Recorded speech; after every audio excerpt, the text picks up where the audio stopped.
नमस्कार दोस्तों, 26 दिसंबर 2024 दिन गुरुवार रात 9:51 पर डॉक्टर मनमोहन सिंह दिल्ली के एम्स हॉस्पिटल में आखिरी सांसें गिनते हुए अपने 92 साल की जिंदगी को पूरा करके हम सभी को छोड़कर चले जाते हैं और हम इंडिया के एक और बड़े लेजेंड को खो देते हैं। Chief economic adviser, reserve bank of India के governor, deputy chairperson of the planning commission और इंडिया के एक्स प्राइम मिनिस्टर रहे डॉक्टर मनमोहन सिंह जी के जीवन के इस सफर को चलिए शुरू से शुरू करते हैं। दोस्तों, शुरुआत होती है उनके गांव गाह चकवाल, जिला पंजाब, जो आज पाकिस्तान में है। उनका जन्म 26 सितंबर 1932 में एक कपड़े के दुकानदार गुरमुख सिंह और उनकी पत्नी अमृत कौर के यहाँ हुआ, तो उनका नाम मनमोहन सिंह रखा गया। हालांकि 1947 में देश आजाद होने के बाद उनका परिवार अमृतसर आकर बस गया। इसके बाद उन्होंने चंडीगढ़ स्थित पंजाब यूनिवर्सिटी से इकोनॉमिक्स में ग्रेजुएट किया। ग्रेजुएशन के बाद उन्होंने उसी यूनिवर्सिटी से इकोनॉमिक्स में पोस्ट ग्रेजुएट किया। सन 1957 में कैम्ब्रिज यूनिवर्सिटी से इकोनॉमिक्स में टॉप रैंक के साथ इकोनॉमिक्स ट्रोपोज पूरा किया। सन 1962 में ऑक्सफोर्ड यूनिवर्सिटी के नफील्ड कॉलेज से इकोनॉमिक्स में पीएचडी की। उनकी research India's export trends and prospects for self sustained growth Bharat की बिजनेस पॉलिसी पर एक क्रूशियल डॉक्यूमेंट बना। पॉलिटिक्स में आने से पहले डॉक्टर सिंह ने एक इकोनॉमिस्ट और टीचर के रूप में करियर बनाया था।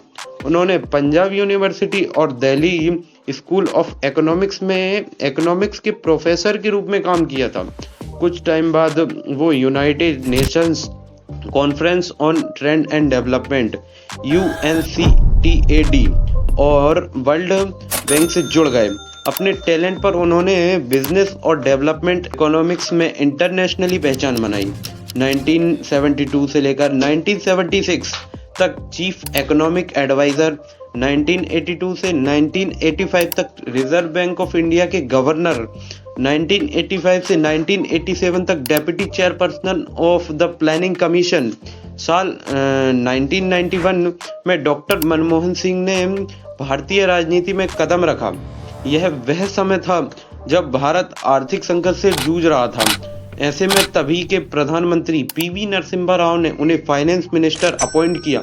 इस पद पर रहते हुए उन्होंने 1996 तक भारत की इकोनॉमी में सुधार के लिए हिस्टोरिकल स्टेप्स उठाए। डॉक्टर मनमोहन सिंह ने भारत की इकोनॉमी को ग्लोबल मार्केट के लिए खोलने के लिए लिबरलाइजेशन रिफॉर्म्स इम्प्लीमेंट किए। साथ ही उन्होंने लाइसेंस राज खत्म कर प्राइवेटाइजेशन और स्टेट कंट्रोल में कमी की। डॉक्टर सिंह द्वारा फॉरेन इन्वेस्टमेंट को अट्रैक्ट करने के साथ फॉरेन एक्सपोर्ट को एनकरेज किया। डॉक्टर मनमोहन सिंह ने भारत के 13वें प्रधानमंत्री के रूप में लगातार 2 बार PM की कुर्सी संभाली। पहली बार 2004 से लेकर 2009 तक। इस दौरान उन्होंने राष्ट्रीय ग्रामीण रोजगार गारंटी योजना NRGA लागू किया। राइट टू इंफॉर्मेशन एक्ट भी उन्हीं के कार्यकाल में आया। इसके अलावा वो historical India US civil nuclear agreement पर साइन के लिए भी जाने जाते हैं।